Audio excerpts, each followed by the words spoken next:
Assalamualaikum warahmatullahi wabarakatuh. Baiklah, saya Feby Febriola dari kelas 6B Manajemen Keuangan Syariah akan menjelaskan tentang pengertian prinsip-prinsip corporate governance serta tujuan penerapannya. Yang pertama itu ada pengertian good corporate governance. Good corporate governance adalah sistem dan prinsip-prinsip yang mengatur dan mengendalikan hubungan antara berbagai pihak yang berkepentingan dalam sebuah perusahaan, terutama antara manajemen, dewan direksi, pemegang saham, dan pemangku kepentingan lainnya. Tujuannya adalah untuk menciptakan tata kelola perusahaan yang baik agar perusahaan dikelola secara profesional, transparan, dan bertanggung jawab, sehingga dapat meningkatkan kinerja serta nilai perusahaan dalam jangka panjang. Prinsip-prinsip good corporate governance adalah ada 5. Yang pertama, transparansi.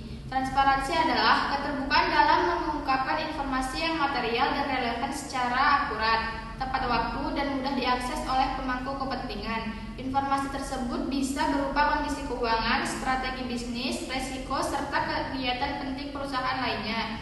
Yang kedua, akuntabilitas. Akuntabilitas menekankan pada kejelasan fungsi, pelaksanaan, dan pertanggungjawaban masing-masing organ perusahaan, khususnya direksi dan dewan komisaris. Yang ketiga, responsibilitas.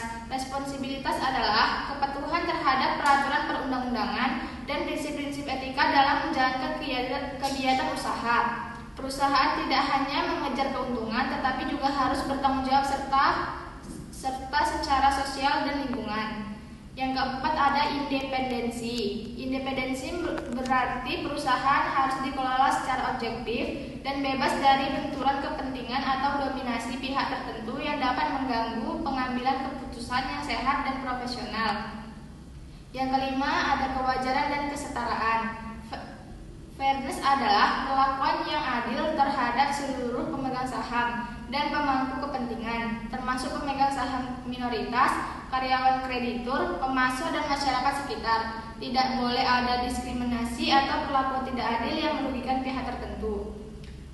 Tujuan penerapan good corporate governance. Yang pertama itu meningkatkan kinerja perusahaan. Dengan sistem pengelolaan yang baik dan efisiensi, perusahaan dapat beroperasi lebih optimal dan produktif, sehingga meningkatkan laba dan daya saing.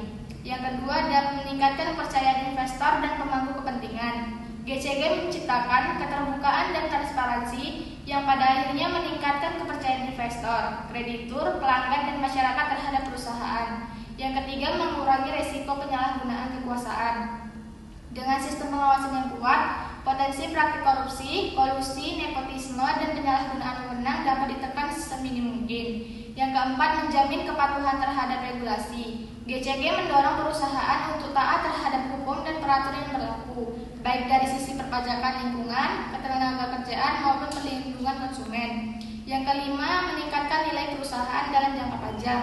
Perusahaan yang dikelola secara baik akan memiliki reputasi yang kuat, meningkatkan loyalitas pelanggan, dan pada akhirnya mendorong nilai saham dan kapitalisasi pasar meningkat secara berkelanjutan.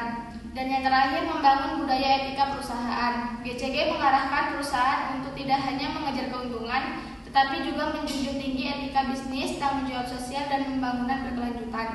Baiklah, mungkin itu saja yang dapat saya jelaskan. Saya akhiri. Wassalamualaikum warahmatullahi wabarakatuh.